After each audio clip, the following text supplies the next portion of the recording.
Está online. A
Hello, meu povo! Ei, Amanda, tá boa, lindona? Isso melhora isso aqui um tiquinho. Hi, teacher. Hello, tudo bem? O negócio aqui está internacional hoje, chiquérrima. Quem dera. E aí, Amanda, como é que tá o ânimo para essa reta final do Enem? Me conta. Tá trágico, tá trágico. Trágico não, Amanda, vocês andaram até aqui. Vocês vão ver, você vai brilhar. Vai Eu dar tô certo, animada só para Amanda. as matérias de humanas. Só. Peraí, as humanas estão bem ou não? Tão bem, só para Estão elas que bem. estão bem. Só também. Ah, mas é porque as humanas são as humanas, né? É muito maravilhoso. Mas você vai ver, vai fazer muita E diferença. toda felizinha, semana passada eu tirei meu primeiro 1000 em redação. Nossa, Mas como eu disse, é arrasou. só humanas. Mas olha, é assim mesmo, a gente vai salvando naquelas áreas que a gente tem mais facilidade, aí você salva na humana, salva nas letras, e aí uma coisa vai compensando a outra. É isso aí. É isso aí mesmo. Tô Deus mandando tenha aqui. misericórdia. Vai ter, Amanda, e você vai ver assim. Ano que vem a gente vai estar dando muitas notícias boas por aqui, viu? Pode ter certeza. Amém. Vai rolar muito. Eu mandei uma mensagem lá no grupo para esse povo vir, para a gente aproveitar que a gente tem muita coisa aqui legal. Enquanto isso, opa, o que eu vou fazer? Eu vou postar lá no grupo o material da aula da semana passada que eu esqueci de postar para vocês. Opa, peraí. Enquanto a gente espera um minutinho essa galera entrar, tá? Então, aqui, ó, material da semana passada.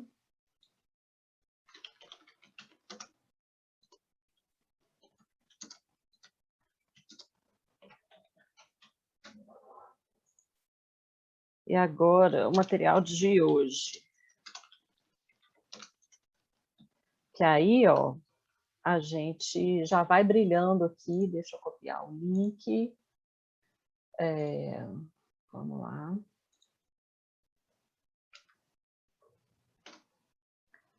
Pronto, mandei o material lá. Vou mandar o material aqui para ficar mais fácil, Amanda. E aí, Amanda, enquanto a gente dá mais uns 2 minutinhos para o pessoal entrar, você tem alguma coisa que você quer aproveitar para tirar alguma dúvida?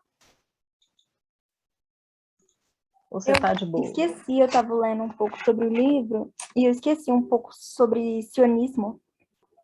Sobre o quê? Sionismo. Sionismo? Você deve ter estudado sionismo com o Saulo. Ah, me conta uma Não, coisa. não foi não, eu estava estudando por fora. É que eu estava lendo o livro de Anne Frank, eu já tinha lido, eu Ah, reli. Aí quando você entendi. relê, você sempre pega alguma coisa que você não tinha pegado. Claro. Aí eu vi a palavra sionismo e eu não sabia o que que era.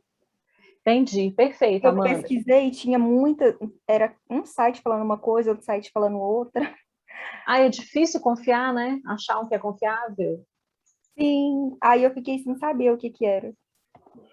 Boa. Ô, Amanda, sionismo é um movimento que vem do final do século XVII, do final do século XIX para o século XX, principalmente depois da Segunda Guerra Mundial, que é um movimento de separação defendido pelos judeus de criação de um Estado judeu, de um país para os judeus. Por quê? Igual no caso da Anne Frank, que era judia, né, e foi ali presa, perseguida pelo nazismo, os judeus são perseguidos desde a Roma Antiga.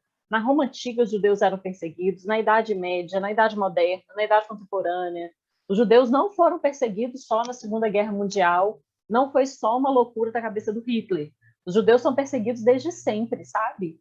Por questões religiosas, porque durante muito tempo cristãos mais radicais acusavam os judeus de terem matado Cristo, porque Cristo era judeu, ele foi julgado e condenado pelos judeus, entendeu? Mas não faz muito sentido ficar fazendo essa condenação. Opa, Guilherme chegou, boa noite, Guilherme, beleza? Aí, Boa é, noite. E aí, joia? Guilherme, eu estou tirando uma dúvida da Amanda, aproveitando e dando mais uns minutinhos para a galera ir chegando, tá?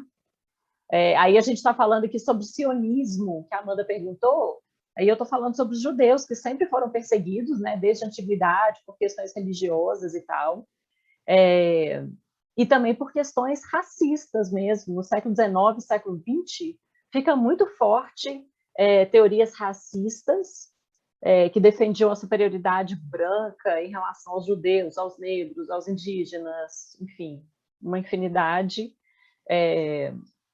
E aí o movimento sionista ele começa com alguns líderes judeus no século XIX, principalmente no século XX, para criar um Estado judeu. E aí isso aconteceu só depois da Segunda Guerra Mundial. Por quê? Justamente por causa do Holocausto, todo, né, o genocídio dos judeus na Segunda Guerra, a ONU decide a criação do Estado de Israel. Aí surge o Estado de Israel a partir da atuação da ONU, justamente para que os judeus não fossem mais perseguidos, tivessem um país próprio onde eles pudessem se proteger, onde eles, enfim, não fossem perseguidos. Beleza, Amanda? Fez sentido com o contexto que você viu no livro? Fez bastante Fez? sentido. Muito bom. E aí, a gente vai dar um sprint agora, para variar, eu estou atrasada, né? Opa, Wesley, boa noite, Wesley, tudo bem? Estou querendo começar com vocês, amores. O que vocês acham, pela experiência que vocês têm desse primeiro horário? Porque eu troquei com a professora, ela tinha uma reunião, aí ela pediu para trocar, para eu começar mais cedo, para dar tempo dela chegar. E aí vocês acham que eu espero mais um pouquinho, pessoal? Às vezes está chegando em casa, né? Está chovendo. Ou a gente já começa? O que vocês acham? Que espera até das 7h10. 7h10, né? Beleza. Isso. Então vamos esperar 7h10, que o trânsito essa hora é punk, né, gente? Garra tudo, ainda mais chovendo. E aí aproveita, me fala, quem mais quer aproveitar para tirar alguma dúvida e tal? Vamos aproveitar.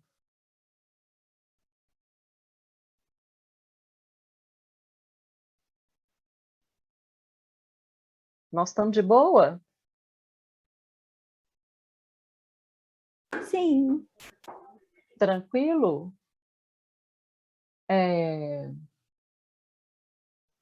E aí o seguinte, então, o que eu quero colocar para vocês? Eu coloquei lá no grupo agora o material da semana passada, que eu tinha ficado de mandar e eu acabei esquecendo. e o material da aula de hoje, que eu coloquei lá no grupo e coloquei aqui agora no chat. E aí o seguinte, a gente está um pouquinho atrasado para variar, então a história é muito grande, né? Uma aula por semana é difícil de... Mesmo assim, né? Mesmo com 2 professores de história, fica difícil de conseguir cumprir o conteúdo todo. Mas eu estou tentando focar no que cai mais, sabe? Então, a gente vai dar um sprint hoje de fazer o seguinte, a gente vai ver sobre algumas ideias políticas. Semana passada a gente viu sobre ideias políticas, né? Hoje a gente vai complementar essas ideias políticas com o movimento político de iluminismo, que foi muito importante. E a gente vai falar rapidamente sobre as revoluções, Revolução Francesa, Industrial, Inglesa. Por quê? Apesar dessas revoluções serem muito legais de estudar, elas praticamente não caem no Enem. Eu não sei o que acontece.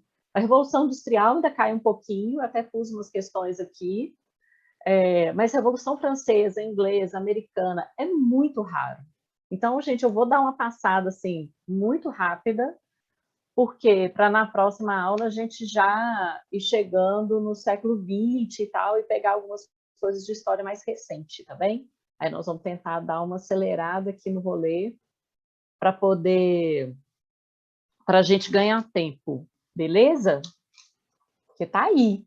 E aí, amores, foca nessas dicas. Depois nós vamos fazer uma sessão de dicas para o Enem, mas foca nessas dicas, assim, olha, lê os textos da prova, não deixar de ler. Essa é a dica mais importante, assim, a prova de história, de humanas, de modo geral, é tudo focado no texto que eles disponibilizam na prova. Então, realmente, assim, se a questão for boa, ela é baseada no texto, para vocês responderem. E aí, vocês usarem essas dicas básicas, assim, para vocês brilharem demais. Vocês vão ver, vai confiante, vai com fé que dá certo, rola. O Enem conta muito a sua experiência de vida, a sua leitura, e vocês vão ver que vocês vão chegar lá, vocês vão brilhar demais, tá? Vai tranquilo que a gente tem experiência aqui, bota fé no que a gente está falando com vocês, hein? Bora, então? Vamos começar o rolê? Então, vamos lá. Comecei. E aí, o seguinte... O que eu fiz, gente? Fiz o trem errado. Quero isso não. Eu quero aqui, ó. Vamos lá. Qual que é o rolê de hoje? O que a gente vai ver, então?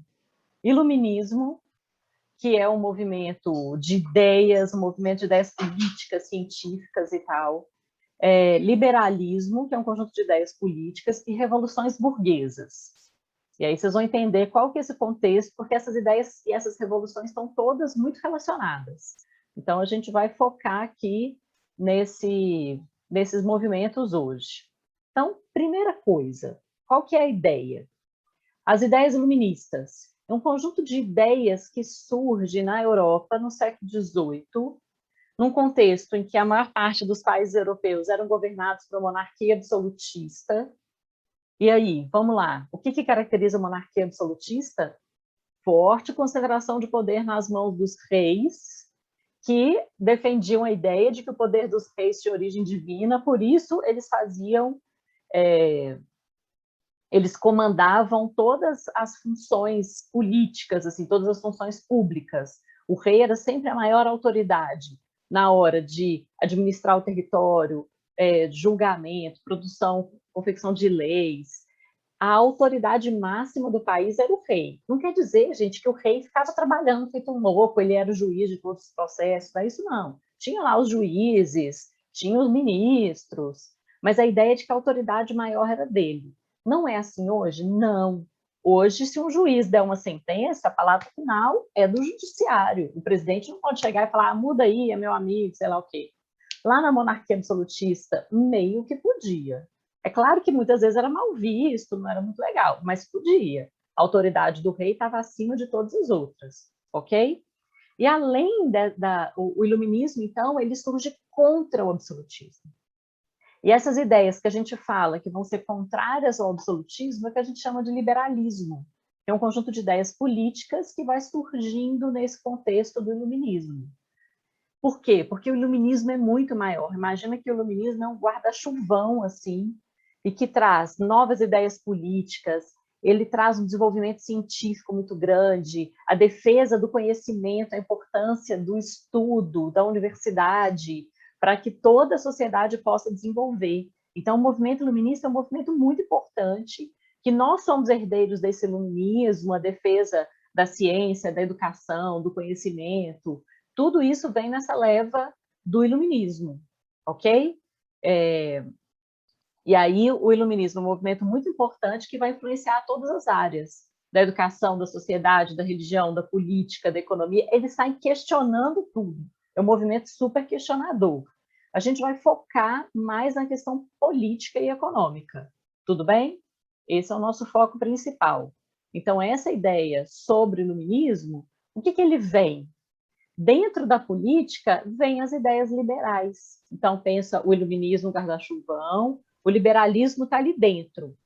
Obviamente, pelo nome, amores, ele está trazendo a ideia de quê? De liberdade. Liberdade em que sentido? Quase todos. Eles querem limitar o poder do governante. O que é limitar o poder do governante? Não vai ser absolutista, não vai ser um poder autocrático. E o que é um poder autocrático? Auto é da pessoa, do rei. Quando eu falo democrático, demo é povo, poder do povo. Aqui é o poder de quem? Do rei, ok? Que é junto com a ideia de um poder religioso, teocrático, teo-religião. Então, os liberais, os iluministas, eles são contra toda essa concentração de poder nas mãos dos reis. Eles defendem que todas as pessoas têm que ter direitos iguais, que os governantes seriam quase que funcionários públicos, que deveriam ser contratados pela população. Por isso eles falam essa ideia de um contrato social. Um contrato social.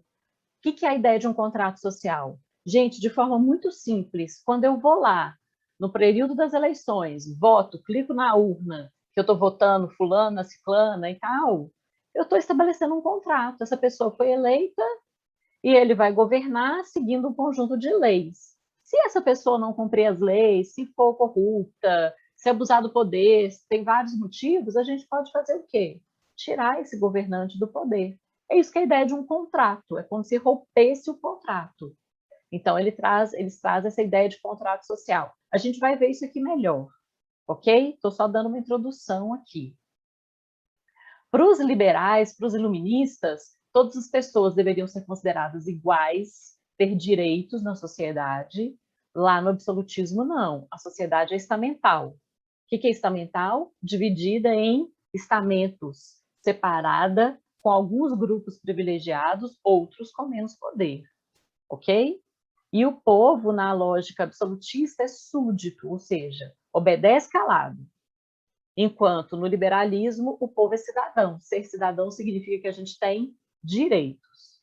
Então, por enquanto, a gente entender, lembrar um pouco do absolutismo, a gente aproveita e revisa quais as ideias que o liberalismo traz, e a gente vai entender um pouquinho melhor agora o liberalismo. Mas eu queria que vocês entendessem um contexto. Ele vai surgir dentro de uma época marcada pelas revoluções, pela luta por direitos, pela população, e uma época em que as ideias iluministas vão influenciar as pessoas a querer ter seus direitos, a não aceitar mais a opressão dos governantes. Então, o século XVIII é um século muito interessante, é um século cheio de revoluções, em que as pessoas estão lutando pelos seus direitos para não serem mais oprimidas pelos governantes. Até aqui, amores, estamos de boa no rolê? Ó, Letícia chegou, dona, que bom que você está aqui. Boa noite, Marisa, tudo bem? Tudo jóia, Letícia. Bom demais. Eu estou começando aqui, eu fiz só uma introdução, mas se vocês tiverem dúvida e tal, vai me parando que eu retomo, tá bem? Hoje a gente vai ver sobre o século XVIII, que é um século das revoluções, tanto em termos de ideias, as ideias liberais, iluministas, quanto as revoluções mesmo na prática, a Revolução Francesa, Inglesa, Americana. Aí a gente vai ver geral sobre essas revoluções. Então, vamos lá. Vou passar para frente aqui o rolê. O que acontece? Essa teoria liberal que eu estou falando para vocês, ela foi desenvolvida primeiramente por um cara chamado John Locke. O John Locke, ele foi um pensador inglês que viveu no século XVII e que ele viveu um período revolucionário na Inglaterra. A Inglaterra passou por uma revolução longa em que o rei acabou perdendo a cabeça porque era um rei muito autoritário literalmente foi condenado à morte, machadão cortou a cabeça do rei, e com isso, o John Locke viveu a experiência de acabar com o absolutismo, estabelecer uma sociedade com limites ao poder do governante, em que havia garantia de alguns direitos à população. São direitos plenos? Ainda não. É o início desse processo de construção de direitos, de elaboração de uma Constituição. A Constituição é que garante os nossos direitos ali por escrito. E aí o John Locke, então, começou a escrever sobre essa ideia, e ele é um dos que vai desenvolver essa teoria do contrato social. Então, o que é a ideia do contrato? Reparem aqui, eu tenho aqui o símbolo da figura do rei, e aqui representando a população, beleza? Nossa população. O que significa isso? A ideia do John Locke era o seguinte: o poder é do povo. O governante não é dotado de poder. Não é Deus escolhendo o governante, não. Nada disso, isso é bobagem. O que acontece é que o povo escolhe o governante. Por quê? Porque é preciso ter um governante. Por que é preciso? Porque o governante é o que vai ajudar a estabelecer a lei, as regras. A lei, gente, para o John Locke, é o que garante a nossa liberdade. De alguma forma, na lei está escrito lá: eu tenho direito à vida, eu tenho direito à minha liberdade, eu tenho esses direitos. O Estado não pode me oprimir, uma pessoa não pode tirar a vida da outra. Se alguém me mata, eu perdi a minha liberdade, eu perdi minha vida, certo? Então, são princípios muito básicos que vêm da ideia dele, que estabelece isso, um limite ao poder soberano do rei, do governante. Então, o governante, ele tem que seguir a lei, assim como as outras pessoas. E a ideia de que o poder é de quem? É do povo. Você vai lá e escolhe o governante. Se esse governante pisar na bola de alguma forma, descumprir a lei, abusar do poder, aí depende das regras de cada país, ele pode ser destituído, retirado do poder. E o poder, então, volta, tá vendo a ideia da setinha? Ele volta da população. O que a população vai fazer? Escolher outro governante. Mas a ideia é de que o poder é do povo. E esse governante é só uma pessoa eleita, escolhida para exercer essa função. Então, nós, indivíduos, nós, o povo, somos a origem do destinatário do poder político. O poder é nosso. Ele age em nosso nome, ok? Essa é a principal ideia disso, de um contrato social. Então, é tipo isso, igual eu falei com vocês. Eu vou na urna votar, eu estou ali automaticamente estabelecendo um contrato. Onde que estão as regras desse contrato? Na Constituição. Se eu assinar um contrato de um aluguel de um apartamento, não tem uma série de regras? Tem regras. Ah, vai ter que, não pode estragar as coisas, sei lá o quê, tem que pagar tanto até tal dia. São as regras. Onde é que estão escritas as regras e o limite do poder do governante? Na Constituição. Essa é a ideia básica do John Locke, que vai mudar toda a história política, porque ela é a base de praticamente todos os países hoje. Ok? Estamos de boa até aqui? Gente, se estiver voando, fala comigo, hein? Não fica voando, nós estamos aqui juntos.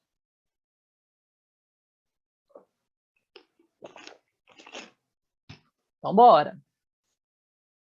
E aí, o que acontece? A partir das ideias do John Locke, teve um outro filósofo, agora um francês, que era o Barão de Montesquieu, que falou o seguinte: opa, então se o poder do governante tem que ser limitado, olha o que ele fala.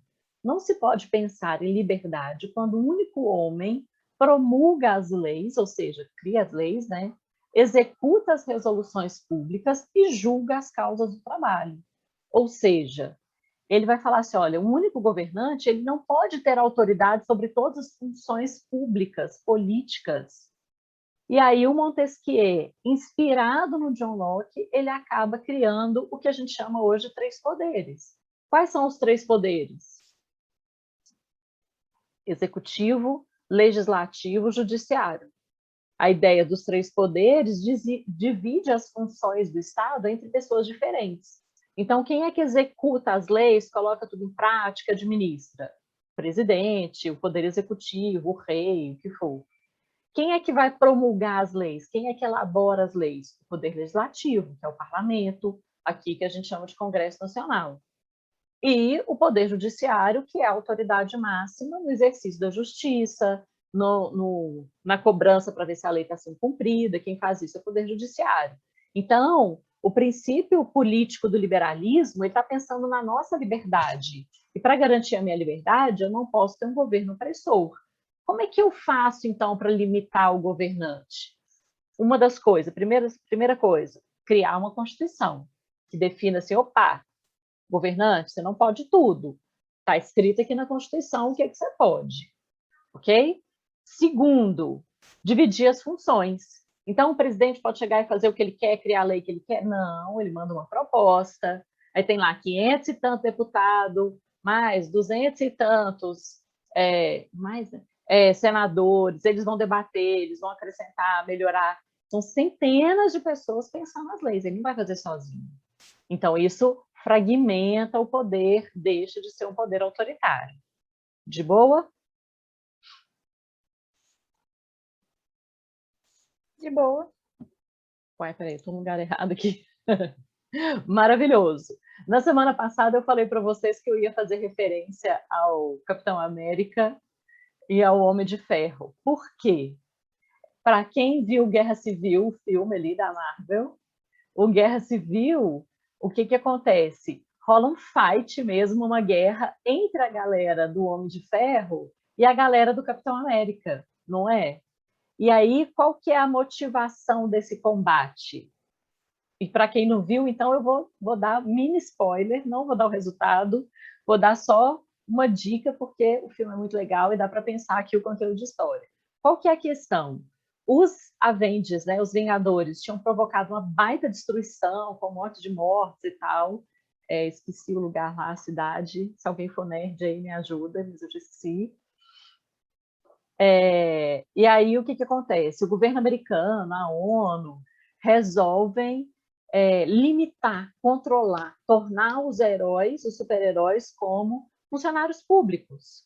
Eles viram funcionários públicos e eles só vão agir sob ordem do Estado. E aí, o que que acontece? O Capitão América não aceita e fala assim, não, de jeito nenhum, isso vai tirar a minha liberdade.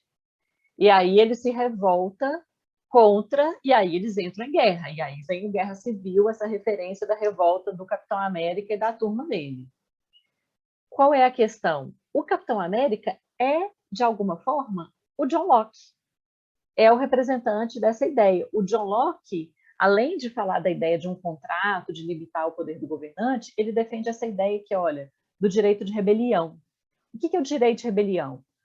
Se o governante for mau governante, se ele for autoritário, abusivo, seja o que for, ele tem o direito de se rebelar contra esse governante. Por quê? O poder é de quem? É do governante ou é do povo? Não é do povo? Se o poder é do povo, a população tem o direito de se revoltar contra ele. E aí ele vai defender esse direito de rebelião. Então, mau governante é aquele que descumpre a lei, faz uso da força para violar a lei e desrespeita os direitos individuais. E aí, o que John Locke fala? O governante deve ser destituído e o poder retorna ao povo. Frase do John Locke: quando a ordem se torna opressão, a liberdade deve prevalecer. Se a liberdade deve prevalecer, a gente tem o direito de se revoltar quando se sentir oprimido pelo governante. Aí eu pergunto para vocês, na prática, hoje, esse direito de rebelião, de tirar o governante do poder, está previsto na nossa Constituição aqui no Brasil? Como é que a gente faz isso na prática aqui? A gente vai às ruas e manifesta. Boa, Amanda, a gente vai às ruas, a gente manifesta. E como é que, dentro da lei, assim, de maneira formal, se faz esse processo? De forma pacífica. Não, isso é fundamental, Amanda. Tem que ser de forma pacífica, de preferência. Ele até fala assim que em casos muito extremos pode ser que seja necessário algum confronto. Mas, de um modo geral, considera-se pacífico, na Constituição está escrito isso. Mas lá fala que existe, prevê o direito de impeachment. O que é o impeachment? Que a gente viu no caso da Dilma, tem toda uma discussão se impeachment, se é golpe, mas enfim, não carece a gente entrar nisso agora. mas oficialmente no Brasil a gente já teve o Collor e a Dilma que sofreram impeachment na nossa história republicana. O impeachment é justamente o direito de rebelião do Locke. Se a gente considerar que um governante é um mau governante, que ele abusa, que ele desrespeita as leis, os direitos, a gente tem o direito. Como que a gente pede? Indo para a rua, pressionando o Congresso para que o Congresso faça o impeachment. É esse o movimento que a lei prevê que a gente vai fazer. Então, esse aqui é um aspecto fundamental que vem da ideia do John Locke e que está na nossa Constituição. Estão vendo como é que chega na prática uma teoria lá do século XVII e, de repente, ela é implementada hoje, na maioria dos países. Tá bem? Então, a gente tem essa ideia do John Locke. E aí, o que acontece? O John Locke, ele viveu... Ai, meus escritos aqui ficou tudo escuro, olha. Não entendi o que aconteceu, não? Deixa eu arrumar isso aqui, gente. Ai, tá vendo como é que estava para mim? E, de repente, ele ficou todo escuro? Entendi, não. Peraí. Deixa eu fazer uma coisa para melhorar ali, senão a gente não vai enxergar nada. Deixa eu mudar a cor disso aqui.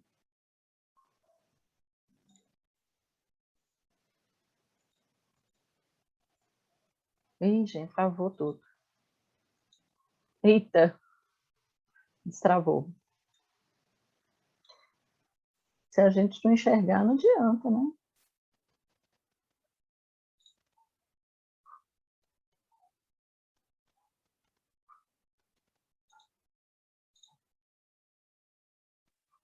Então, vamos lá.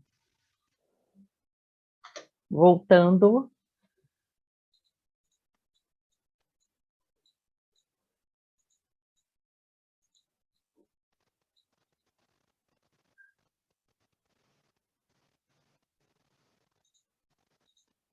Ah, agora a gente está enxergando, muito bem. E aí, amores, a gente chega aqui nas revoluções liberais, ou revoluções burguesas. Tem historiador que chama também de revoluções burguesas. Vou explicar depois por quê, tá? Mas o que a gente tem aqui? A primeira revolução de caráter liberal, ou seja, que vai limitar o poder do governante, foi na Inglaterra. Qual era o motivo dessa revolução? O rei extremamente absolutista, autoritário, desrespeitava os parlamentares, a população, e aí o parlamento inglês entrou em guerra contra o rei, teve uma guerra civil, foi uma matança danada, o rei foi condenado à morte, mas foi um processo longo, e aí o John Locke viveu esse processo, inspirado pela Revolução Inglesa, ele desenvolveu as ideias liberais, tá bem? Que defendem, então, o limite do poder do governante. Quase 100 anos aqui depois, a gente tem a Revolução Americana. Qual é o rolê da Revolução Americana? É o movimento que leva à independência dos Estados Unidos. Então, tanto chamar de Revolução Americana quanto de independência é a mesma coisa, tá bem?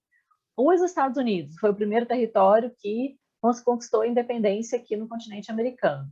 E aí, o que significa isso? Ele é totalmente inspirado no John Locke. É Locke puro, a Revolução Americana. Porque eles vão falar que a Inglaterra oprimia os Estados Unidos, cobrava impostos injustos, e por conta disso eles vão ter o direito de se rebelar contra o governo americano. Vou mostrar para vocês um trechinho depois do texto da Declaração Americana, vocês vão ver como é que ela é toda inspirada no Locke. No meio deste contexto vem a Revolução Industrial. A Revolução Industrial é uma revolução no sentido contrário. Contrário não, mas diferente das outras revoluções. E aí eu vou falar rapidinho para vocês qual que é o conceito de revolução. Se a gente estiver muito rápido, vocês me falem, me para. Revolução significa provocar uma transformação radical. Essa revolução pode ser boa e ela pode ser ruim, tá? A revolução não é sempre boa, apesar de normalmente a gente associar isso, mas a revolução ela pode ser boa e pode ser ruim, é sempre mais complexo aqui esse processo histórico. Então, ela é uma transformação. Como que essa transformação acontece? De várias formas.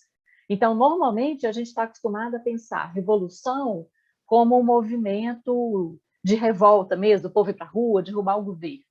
Normalmente é assim, mas a Revolução Industrial, por exemplo, não é. O que é a Revolução Industrial?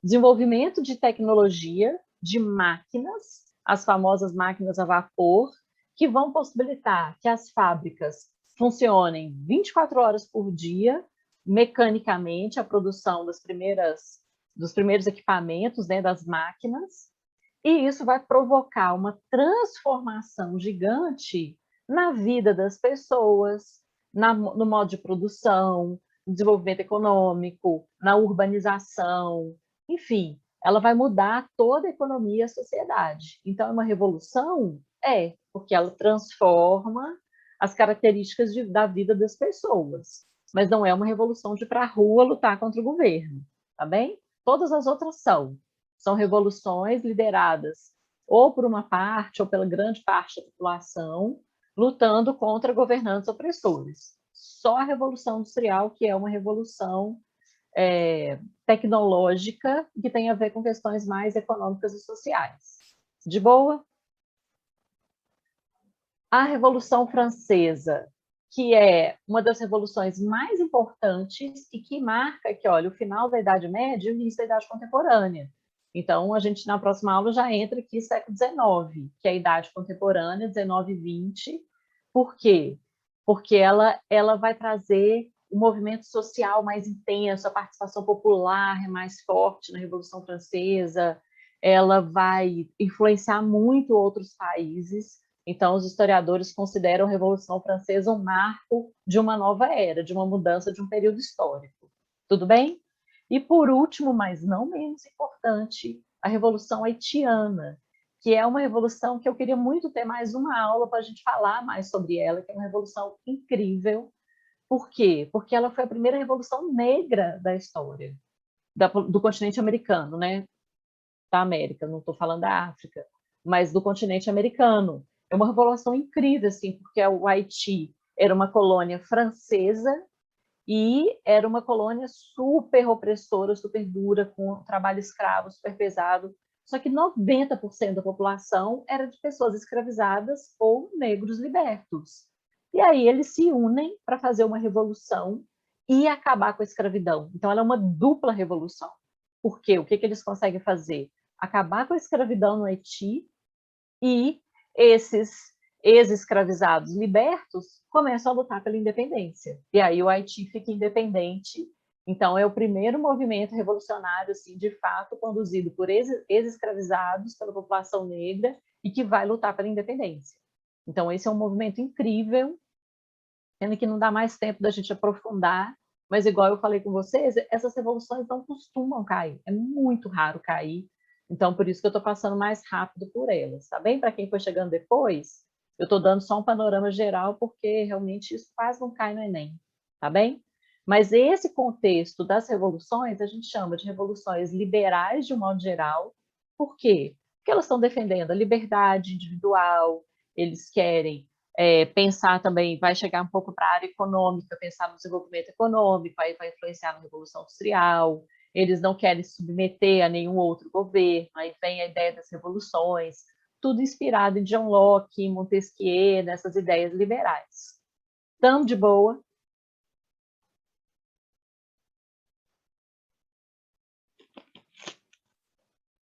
Então, vamos lá. E aí, o que acontece? Eu trouxe aqui o principal resultado dessas revoluções liberais, ok? Por quê? O que acontece? O movimento revolucionário, a gente ficar decorando como é que foi, na prática, não justifica. O mais importante é a gente entender isso, assim, em que esses movimentos contribuíram para a história, o que eles vão deixar para o futuro, para as próximas gerações, para nós, de alguma forma. Então, o que vem? Eu trouxe o primeiro documento da Inglaterra, que foi o primeiro documento chamado Declaração de Direitos, feito oficialmente assim na história, na Revolução Inglesa. Por quê? Lembra o que eu falei com vocês? Não vou ler tudo não, tá? Mas só a ideia inicial. O objetivo do parlamento é limitar o poder do rei. Então, o que eles fazem? Eles escrevem tipo uma constituição, que eles chamam de Declaração de Direitos, que vai fazer o quê? Limitar o poder do rei. E aí eles conseguem mais liberdade para as pessoas, limitou o poder do governante. Locke e Montesquieu. E aí o que ele fala? Olha, assumindo e exercendo o poder de revogar, suspender leis e execução das leis sem o consentimento do parlamento.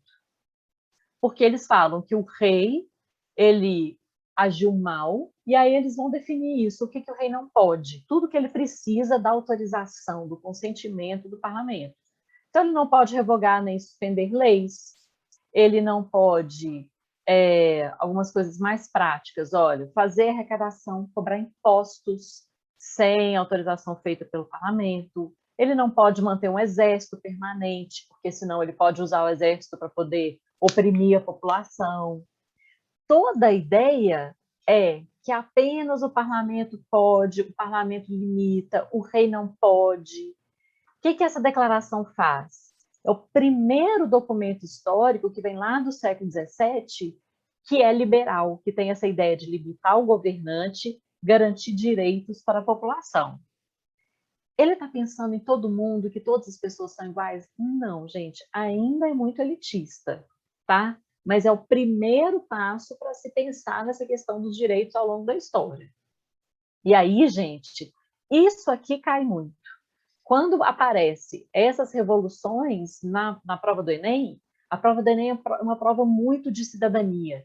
E aí eles cobram muito isso daqui, ó, a declaração, como é que é o processo de conquista de direitos ao longo da história, que é justamente o que a gente está focando, ok?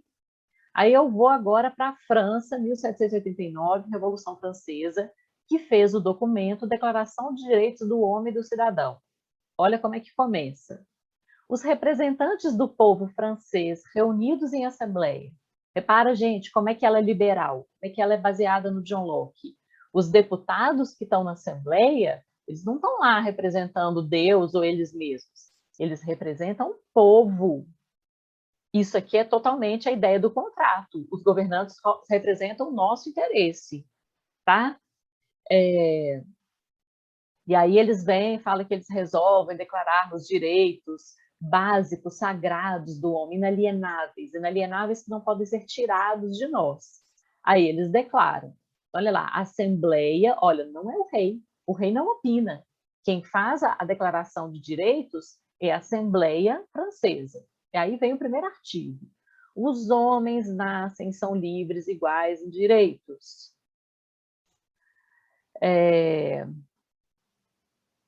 Olha aqui, ó. O princípio da soberania do rei reside na nação, ou seja, o poder é do povo. Percebe? A liberdade, aí eles vão começar a falar. A lei, eu estou pegando só os mais importantes. A lei é a expressão da vontade geral. A lei não é o poder do rei, não é feita pela vontade do rei, mas pela vontade do povo. Tá vendo? A lei vai estabelecer que ninguém pode ser punido sem o apoio da lei, sem ser devidamente julgado. O rei não pode simplesmente mandar matar ninguém. As pessoas são livres, garante a livre comunicação das ideias, garante a liberdade religiosa, e por aí vai. É um avanço muito grande, porque ele fala de vários direitos individuais, direito ao pensamento, à liberdade de expressão, direito à liberdade religiosa, limite o poder do rei, tudo isso é muito liberal. Mas tem uma coisa aqui que não desce na nossa garganta hoje. Tem um limite aqui que é bizarro. Alguém percebeu?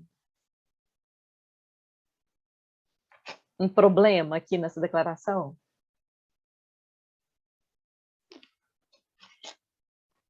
Desafio, hein? Ele dos Fala, homens. cara. É só para os homens, gente. Mulher não existe em sociedade, não, né? Olha que bizarro. Muito bizarro, Amanda. Amanda, teve uma mulher na época que depois que essa declaração foi publicada, ela chamava Olympe de Gouges, e que ela foi lá e reescreveu tudo. Só que antes, onde que tinha homem, ela foi pondo mulher. As mulheres nascem livres, e aí elas fizeram um baita protesto reivindicando que as mulheres fossem incluídas. Como assim só o direito dos homens? Eu não preciso nem de falar, gente, que só os homens tinham direitos políticos, né?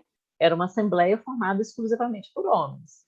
E a Olympe de Gouges depois acabou sendo morta. As mulheres que reivindicaram direitos foram mortas, foram punidas, foram presas. Era bizarro. Então, a gente vê um grande avanço por um lado, mas ainda muito atraso. o que que eu quero que vocês percebam é o seguinte: a conquista de direitos ao longo da história é um longo processo. É um longo processo. Não é de uma hora para outra que você vai lá e resolve todos os problemas, como não resolveu tudo até hoje. E aí a gente considera que esses documentos são a base para que chegue no século XX, pós-Segunda Guerra Mundial, e que venha a Declaração Universal de Direitos Humanos. Então, repara a diferença, não é do homem, é dos humanos. Humanos, gente, entra todo mundo. Não interessa se você é homem, se é mulher, se você é trans, se você é branco, se é negro, se é indígena, se é gay, não interessa. Todo mundo tem direito. É direito humano, se é humano, você tem direito. Então, percebam a evolução do processo. Olha o avanço que a gente chega aqui no século XX, tá bem? E aí ele vai considerar aqui vários aspectos. E o tempo todo a gente vai ver isso aqui, olha, considerando ser essencial que os direitos humanos sejam protegidos, aí eles vão reafirmar num documento quais são os direitos. Aí vem aqui, olha, o primeiro artigo. Todos os seres humanos nascem livres e iguais em direitos. Isso aqui é John Locke, isso é liberalismo. Se a gente tem direito garantido na lei, é graças a esses liberais, esses iluministas que defenderam que a gente tem que ter direito. Então, todos os seres humanos têm que gozar direitos e liberdade, independente de qualquer questão. Então, ele está pensando em todo mundo, no mundo todo. Todo mundo tem direito à vida, à liberdade, à segurança pessoal. John Locke. Isso está na nossa Constituição aqui no Brasil. Ninguém deverá ser mantido em servidão, escravidão, tráfico de escravo. Ninguém pode ser submetido à tortura. Então, essas são as referências básicas da Declaração Universal de Direitos Humanos. Tá vendo?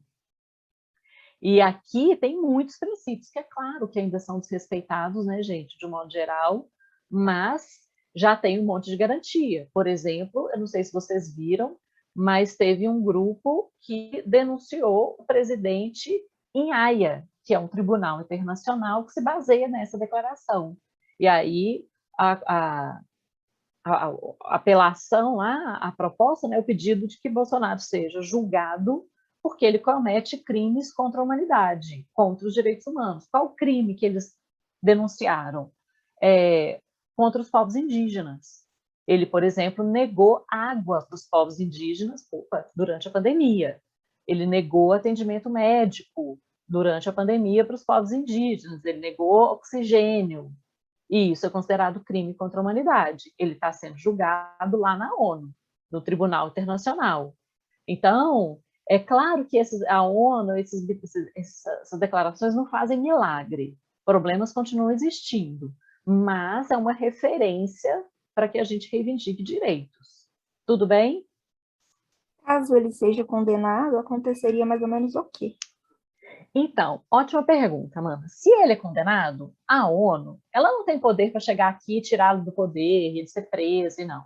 Mas ela pode recomendar que o parlamento brasileiro, já que ele foi condenado lá, que abra o processo de impeachment aqui, por exemplo, ou que abra um processo penal para que ele seja punido pelos crimes cometidos. Como nosso parlamento não julga o impeachment dele, por exemplo, aí as pessoas foram denunciá-lo em Haia e pedir uma ajuda internacional, entendeu? Na ONU. E aí você pode ter uma pressão política. Aí o que a ONU faz é isso, é pressão política. Tá bem? Entendi. Infelizmente tudo é lento, né, Amanda? Mas é um caminho para poder se conquistar algum direito. E aí, amores, por último, para a gente fechar, jogo rápido, o John Locke e depois o Adam Smith, que foi um filósofo escocês, um economista escocês, que, inspirado no John Locke, pegou as ideias liberais e focou na economia. E aí ele fala assim, olha, se nós somos livres, se o Estado não pode nos oprimir, essa liberdade tem que se refletir na economia.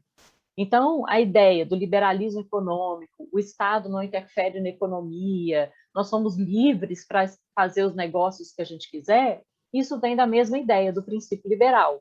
E aí, qual é a relação que eu vou fazer com vocês? O liberalismo econômico é a base do capitalismo. O capitalismo defende isso. O capitalismo defende a ideia... Oh, meu Deus, ficou tudo escuro. Olha como é que estava na hora que eu fiz e de repente eu projetei e ficou tudo escuro. O capitalismo, ele defende... Deixa eu aumentar aqui assim, ó. porque não vou conseguir ficar refazendo tudo agora, senão não vou perder tempo. O capitalismo, ele defende isso, o Estado não interfere na economia, cada um vai fazer os negócios do jeito que quiser, mesmo que, às vezes, não seja uma forma muito ética de desenvolvimento, ok? E aí, junto com essa ideia, o que a gente tem? Liberalismo como a base do capitalismo, junto com a Revolução Industrial. Está tudo acontecendo ao mesmo tempo. E a Revolução Industrial, o que ela vai trazer? A ideia da máquina, da esteira de produção, igual a gente vê aqui nessa charge, essa esteira de produção, em que a pessoa passa o dia inteiro apertando um parafuso, fazendo uma função só, uma função repetitiva, né, ali no auxílio da máquina, e essa condição aqui, a gente fala que ela gera uma alienação do trabalhador. O que é essa ideia? Ele não sabe mais, sei lá, produzir um sapato, uma bolsa, um carro inteiro. Ele sabe fazer aquela função, que é apertar um parafuso. Então, a gente tem algumas consequências, que muitas vezes, condições de trabalho muito ruins pela aceleração do sistema produtivo. O Adam Smith falava que a divisão do trabalho, cada um fazendo uma função, você fica especialista naquela função, e isso vai fazer com que a produção seja muito maior. Ou seja, o foco é a produção, é o lucro do empresário, do dono da indústria. Mas a consequência negativa da Revolução Industrial, do desenvolvimento do capitalismo, dessas ideias, é que a condição do trabalhador, ela piora muito. Porque, né, o tédio, você ficar o dia inteiro fazendo a mesma coisa. E aí a charge que o Enem colocou aqui, a ideia, olha, ele vai aposentar amanhã, e aí ele fala, eu vou andar até o final da linha de montagem para descobrir o que eu faço há 30 anos. Porque o que ele faz é apertar um parafuso. Ele não sabe se apertar o parafuso é para produzir um carro, ou para produzir outra máquina, ou sei lá o que é. Então, a crítica aqui que ele faz é justamente nesse sentido, assim, de ver as consequências negativas da produção industrial, dessas ideias liberais, quando elas vão para o sistema, para a parte econômica, porque muitas vezes ela vai gerar uma condição pior de trabalho. E aqui, olha, a forma de organização interna da indústria citada gera a seguinte consequência para a mão de obra inserida.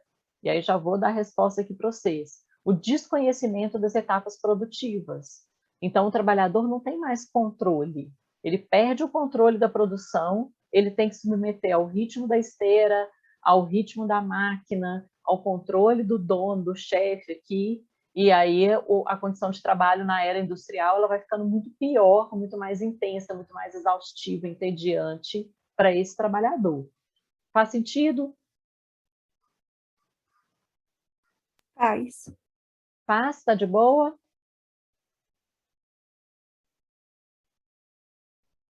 E aí, ó, deixa eu ver, o professor chegou? Chegou. Então, vamos parar por aqui hoje, mas eu acho que a gente deu um avanço bom.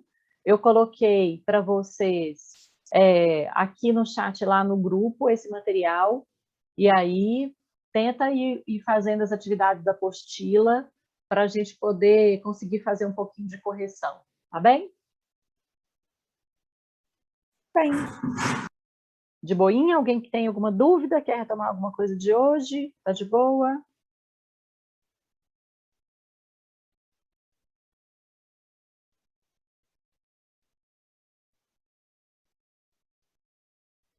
Então, vamos lá. Marina. Ei, tá boa. Deu tudo certo essa reunião? Deu sim. Ah, que bom. Então tá, Era a bola é sua. da faculdade. Eita. Tranquilo. Quando você precisar, só me falar com um pouquinho de antecedência que dá pra gente trocar, tá bem? De boa. Ok, obrigada, viu? Valeu. Beijos, amores. Até semana que vem, gente. Força.